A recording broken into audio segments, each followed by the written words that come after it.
There are several strategies that can help one to grow and be successful in product management career. In this video, I'll talk about some of the key strategies. So let's begin. So the first thing that I would recommend is gain a deep understanding of the industry and the market. So this may involve learning more about the competitive landscape, understanding the customer needs, how their preferences are changing over time, and staying up to date with the industry trends. So that is very crucial if you really want to be successful in the longer run.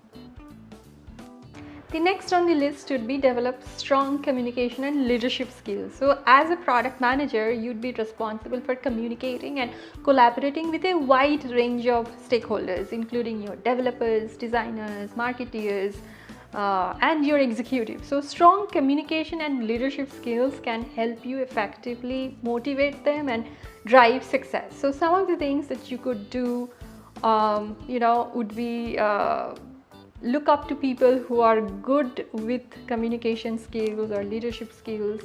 Try to talk to them as much as possible, take feedback from them, have mentors if possible. And also there are so many good communication courses available today, so definitely sign up for those on a periodic basis. In order to get better at this, ensure that you have a network of mentors. What do I mean by that? So there could be people within your organization or outside who may be good at communication, someone else may be good at soft skills, someone else may be good at leadership skills. Whatever the situation may be, it's best in today's world to have a pool of mentors that you can easily reach out from time to time and get feedback and learn from them as much as possible through networking with them.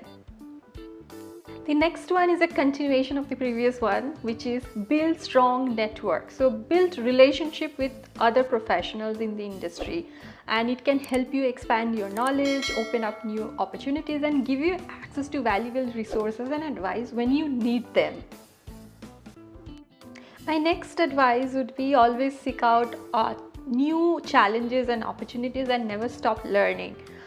Look for opportunities to take on new challenges and responsibilities either within your current role, or if you have been doing the same thing for quite a long time, then you may consider looking for other opportunities outside your organization. This can help you build your skills and experience and increase your value as a product manager. The last advice, which I'm pretty sure I have mentioned it on my previous points, always learn and grow. Always stay up to date with the latest trends and best practices in product management, and always make sure you are more valuable to your organization. This may involve taking courses, attending conferences, events, or networking with other professionals. By adopting these strategies, you would be able to advance in your product management career and add value as a professional. I do hope you found this information helpful. If you have any questions, comments, please put them on the comment section below. I'll surely get back. And with that note, I'm going to end this video, but do give me a thumbs up if you like the video and subscribe to my channel for more similar videos. Bye-bye.